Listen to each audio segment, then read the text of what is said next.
Voter ID is a hot topic in the Tar Heel state these days. But how does the public really feel about it?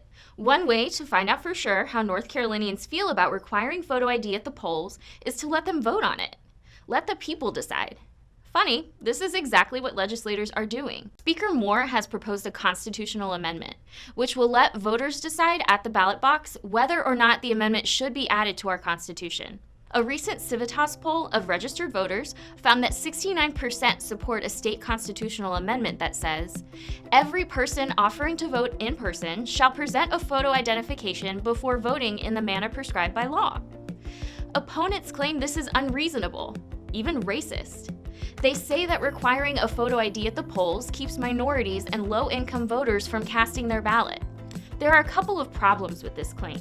First of all, the law does not require a driver's license to vote. The North Carolina Department of Transportation issues non-driving identification cards that are completely free to obtain. Can't make it to the DMV for a free ID or to the polls to vote? Request an absentee ballot through the mail. Finally, there are plenty of other things we do every day that require a photo ID. Open a bank account, apply for food stamps and welfare, adopt a pet, pick up prescriptions, buy a cell phone, donate blood, get on an airplane, and visit the governor's mansion. So as they are known to do, the left is taking this whole racist thing way too far.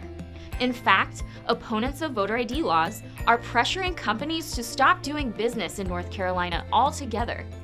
Yes, you heard that right. According to the groups behind the sabotage, it's time for companies to show that disenfranchising the black vote should be bad for business. We see this as a war that has been waged on these communities. The reality is, North Carolina has some of the most liberal voter ID laws in the country, even more liberal than the state of New York. In fact, 33 states require voters to present identification at the polls, and most countries around the world require ID to vote. Even our neighbors, Canada and Mexico, require ID at the polls. But the left loves to cry racism, and it's getting to be a really tired tactic.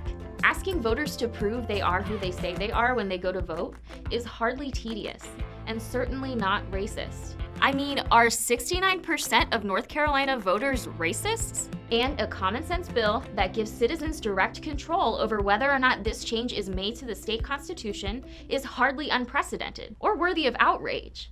So what exactly are opponents of this amendment afraid of? Secure elections?